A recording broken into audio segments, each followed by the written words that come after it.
साथियों, गर्मी के एक मौसम में स्थान स्थान पर इतनी बड़ी मात्रा में लोगों का एकत्र आना हम सबको आशीर्वाद देना ये दिखाता है कि भाजपा सरकार के प्रयासों पर आपका विश्वास कितना बुलंद है।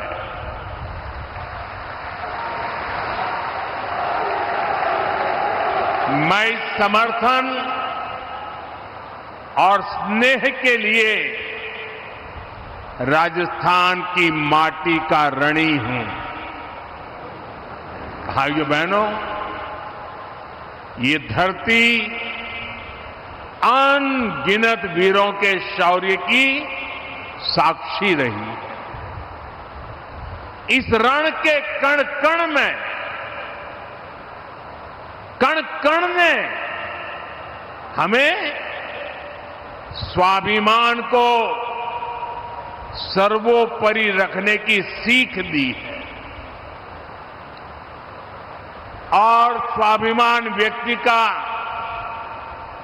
या फिर स्वाभिमान देश का वो तभी ऊंचा हो रह सकता है जब वो आत्मनिर्भर हो,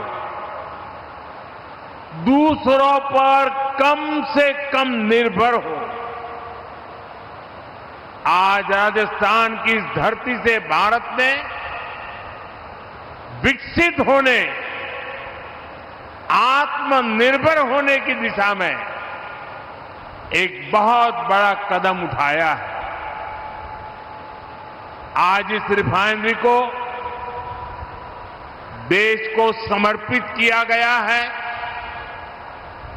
ये रिफाइनरी यहां हजारों लोगों के रोजगार का माध्यम बनेगी। मैं राजस्थान के युवाओं को इस रिफाइनरी की विशेष तौर पर बधाई देता हूं। साथियों, आज का दिन साक्षी है कि बीजेपी सरकारें परियोजनाओं को सिर्फ शिलान्यास करके नहीं छोड़ती है,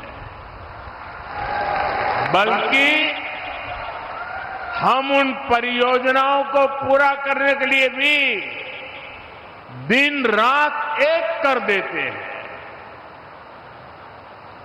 2 महीने पहले यहां जो हादसा हुआ, उसके बाद इतनी तेजी से काम पूरा कर लेना, ये भी परिश्रम की पराकाष्ठा का उदाहरण है। आप सबने दिखा दिया है, चुनौती चाहे कितनी भी बड़ी और अप्रत्याशित क्यों न हो, नया भारत अपने संकल्पों से न पीछे हटता है और न ही अपनी रफ्तार कम करता है। भाइयों बहनों, आज राजस्थान में विकास के कई और भी कीर्तिमान स्थापित हो रहे हैं। आज ही जोधपुर में नए एयरपोर्ट टर्मिनल का उद्घाटन किया गया है और मैं सोशल मीडिया में देख रहा था कि नए टर्मिनल का आर्किटेक्चर, इंटीरियर, ये सोशल मीडिया में छाया हुआ है। चारों तरफ राजस्थान ही राजस्थान दिख रहा है। साथियों, ये मारवाड़ में पर्यटन, व्यापार और रोजगार को नई गति देगा। इस कार्यक्रम में जो लोग जोधपुर से जुड़े हैं, मैं उनका विशेष रूप से अभिनंदन करता हूं। जोधपुर से ही आज उड़ान योजना के नए चरण की भी शुरुआत हुई है। इसके तहत छोटे छोटे शहरों और दूर दराज के क्षेत्रों को एयर कनेक्टिविटी से जोड़ा जाएगा। साथ ही अब जयपुर में मेट्रो का विस्तार भी होने जा रहा है। भाइयों बहनों, शेखावटी क्षेत्र के जल संकट को दूर करने का इंतजार भी अब खत्म होने जा रहा है। मैं इन सभी प्रोजेक्ट्स के लिए राजस्थान के मेरे भाई बहनों को बहुत बहुत बधाई देता हूं। साथियों, आज राजस्थान के करीब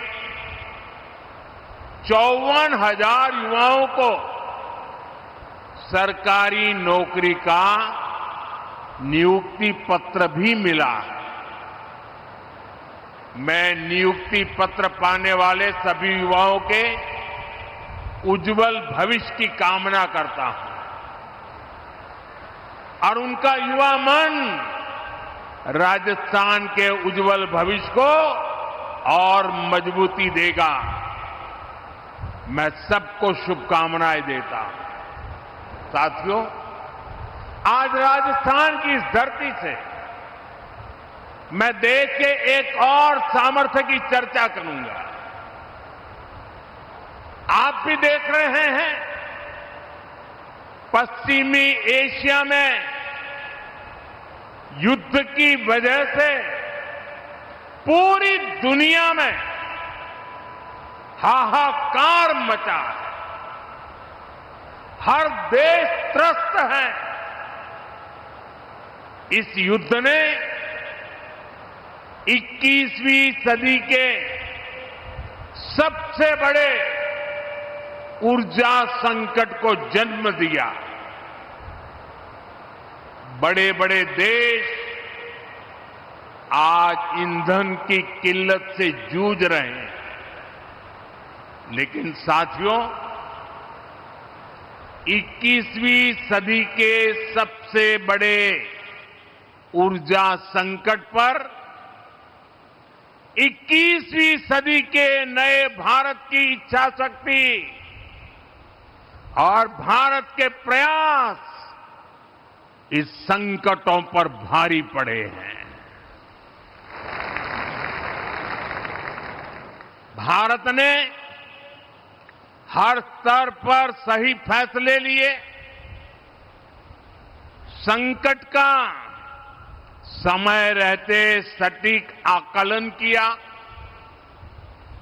प्रभावी रणनीति बनाई, भारत के संसाधनों का संतुलित प्रयोग किया, भारत की डिप्लोमेटिक पावर का सकारात्मक इस्तेमाल किया और तब जाकर भारत संकट से उबर पाया है। साथियों, जब सार्वजनिक तौर पर कुछ ताकतें अफवाह और आशंका फैलाने में व्यस्त थी, तब किस स्केल पर दिन रात काम हो रहा था, किस तरह स्थिति को संभाला जा रहा था, वो मेहनत, वो प्रयास, वो धैर्य नीतिगत स्तर पर, कूटनैतिक स्तर पर उठाए गए एक एक संवेदनशील कदम कभी न कभी इतिहास लिखेगा। ये सब अभूतपूर्व है।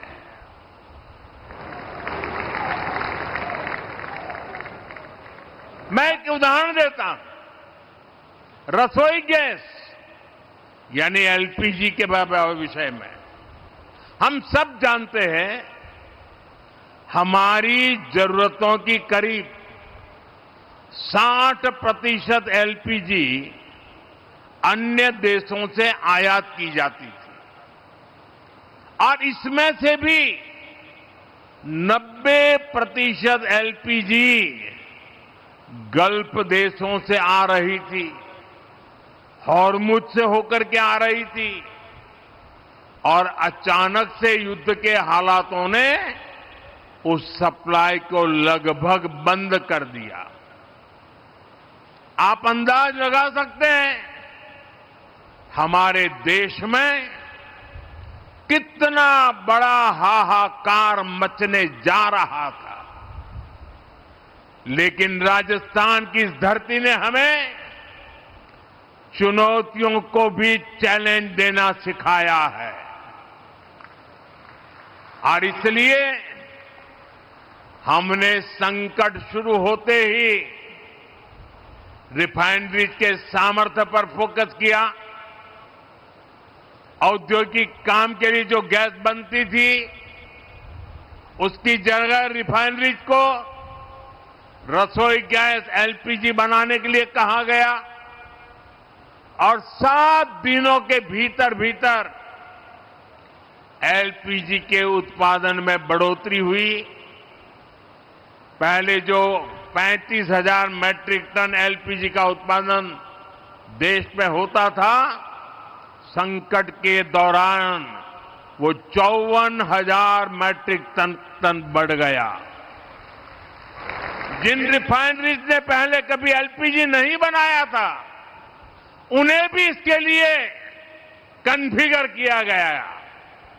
साथियों, रसोई गैस की डिमांड का पूरा लोड एलपीजी पर न पड़े, सरकार ने इसका भी ध्यान रखा। पीएनजी कनेक्शन यानी पाइप से रसोई गैस के कनेक्शन बढ़ाने का अभियान चलाया गया। बहुत ही कम समय में भारत ने करीब 11 लाख से ज्यादा घरों को गैस का पीएनजी कनेक्शन से जोड़ दिया। भाइयों बहनों, हमने एक और सप्लाई को सुनिश्चित किया। दूसरी ओर घरेलू उपभोक्ताओं पर बहुत बोझ भी नहीं पड़ने दिया। जो हालात थे उनमें घरेलू गैस सिलेंडर की कीमत 2,000 रुपये तक जा सकती थी। बड़े बड़े मार्केट एक्सपर्ट यही आकलन कर रहे थे, लेकिन हमारे यहां अभी भी घरेलू एलपीजी सिलेंडर 950 रुपये से भी कम में दिया जा रहा है। गरीबों को तो उज्ज्वला सिलेंडर 650 के भी भीतर पड़ रहा है।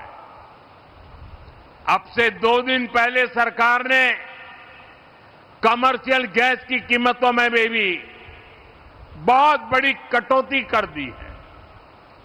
ये दिखाता है कि हमारी सरकार कितनी संवेदनशीलता से काम कर रही है। साथियों, युद्ध की वजह से डीजल पेट्रोल पर आया संकट भी बहुत बड़ा था। हमारे देश में तेल के बड़े बड़े कुएं नहीं हैं। जब ये संकट बढ़ा तो क्रूड ऑयल की कीमतें $70 प्रति बैरल से $120 प्रति बैरल तक पहुंच गई थी। आयात के रास्ते भी बंद थे। दुनिया के कई देशों में डीजल पेट्रोल की कीमतों में 40 से 50% का इजाफा हो गया।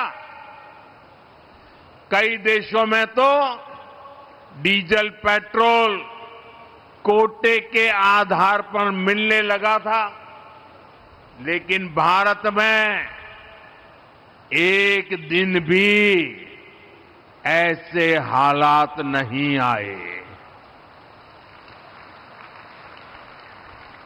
अफवाहें बहुत फैलाई गई, लोगों को डराया गया, भड़काया गया, राजनीति के खेल खेले गए, लेकिन जिनके इरादे गलत थे वो सफल नहीं हो पाए। दूर सुदूर इलाकों में भी छोटी मोटी अड़चनों के अलावा सप्लाई की कोई बड़ी चुनौती नहीं आई। अप्रैल से जून के बीच ही अकेले डीजल पेट्रोल में 75,000 करोड़ रुपए से ज्यादा का घाटा कंपनियों को उठाना पड़ा। यानी एक नई रिफाइनरी बन जाए इतना घाटा सहना पड़ा, और इस घाटे को पूरा करने की जिम्मेदारी सरकारी खजाने से उठाई गई। हमने प्रति लीटर 10 रुपये की एक्साइज ड्यूटी भी कम की और बहुत ज्यादा बोझ जनता पर नहीं पड़ने दिया। साथियों, युद्ध के इसी समय में भारत की दूसरे देशों के साथ जो दोस्ती है ना, वो दोस्ती भी बहुत काम आ गई। जब ये संकट शुरू हुआ था उससे पहले भारत 25-26 देशों से ही ईंधन का, ऊर्जा का आयात करता था, लेकिन संकट के समय भारत की डिप्लोमेसी का जलवा दिख गया। दूसरे देशों के साथ हमारे अच्छे संबंध इस संकट की घड़ी में बहुत काम आए। युद्ध के दौरान ही भारत 40 से ज्यादा देशों से ईंधन मंगाने लगा। भारत ने दुनिया को स्पष्ट संदेश दिया कि हमारे लिए राष्ट्रहित और राष्ट्र के नागरिकों का हित सर्वोपरि है। नागरिक देवो भव, ये हमारा मंत्र है। साथियों, इतनी अप्रत्याशित चुनौती से देश ऐसे ही नहीं उभरा। इसके पीछे हमारी एक दशक से चल रही दूरदर्शी नीतियों की सफलता भी है। आज हम राजस्थान रिफाइनरी का उद्घाटन यहां कर रहे हैं। हमने 2017 में इसके लिए एमओयू साइन किया था, लेकिन 2018 से 2023 तक राजस्थान में कांग्रेस सरकार रही। कांग्रेस के असहयोग के कारण यहां का काम लगभग ठप ही रह गया। लेकिन जैसे ही डबल इंजन सरकार आई, इसका काम तेजी से आगे बढ़ा और आज हम इसका लोकार्पण भी कर रहे हैं। और आप तो जानते हैं मेरी कार्यशैली, जिसका शिलान्यास हम करते हैं उसका लोकार्पण भी हम ही करते हैं।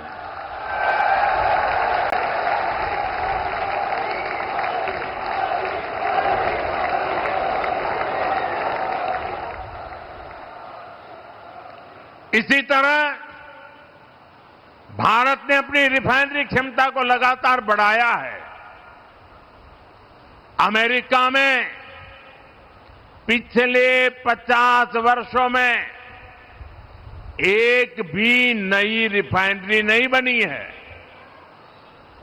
यूरोप की रिफाइनरी क्षमता लगातार कम होती गई है, वहीं भारत आज विश्व की चौथी सबसे बड़ी रिफाइनरी क्षमता वाला देश बन चुका है। और हम यहां रुकने वाले नहीं हैं। आने वाले वर्षों में ये क्षमता और भी बढ़ने वाली है। इन्हीं प्रयासों के कारण भारत सदी के सबसे बड़े ऊर्जा संकट से लड़कर उबरा है। साथियों, दुनिया में युद्ध और अशांति से हमारे किसानों के लिए भी चुनौतियां पैदा होती है।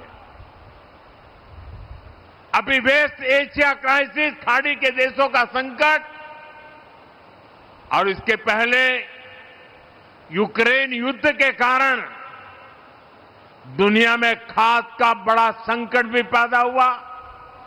फर्टिलाइजर के लिए समस्या पैदा हो गई। यूक्रेन युद्ध के बाद एक समय एक यूरिया की बोरी की कीमत 3,000 रुपये से भी ऊपर पहुंच गई थी। लेकिन हम अपने किसानों को, जो दुनिया के बाजार में 3,000 की बोरी थी, हम मेरे देश के किसानों को हम सिर्फ 300 रुपये में देते रहे। और इसके लिए खजाने से लाखों करोड़ रुपए खर्च करने पड़े। सब्सिडी दी गई। आपूर्ति के लिए जो सप्लाई चेन प्रभावित हुई थी, भारत ने उसके लिए भी समाधान निकाले। सरकार ने वैकल्पिक रास्ते तलाशे। हमने कई देशों में हमारे दूतावासों को विशेष जिम्मेदारी सौंपी। दूसरे देशों से उर्वरक खरीदने की, खाद खरीदने की पहल की। आयात के साथ साथ हमने घरेलू उत्पादन भी बढ़ाया, उस पर ध्यान केंद्रित किया। और इतना ही नहीं, हमने प्राकृतिक खेती जैसे विकल्पों को भी बढ़ावा दिया और जमाखोरी और कालाबाजारी के खिलाफ भी सख्ती की। साथियों, इसी तरह हमने हमारे उद्योगों का, एमएसएमई का भी ध्यान रखा।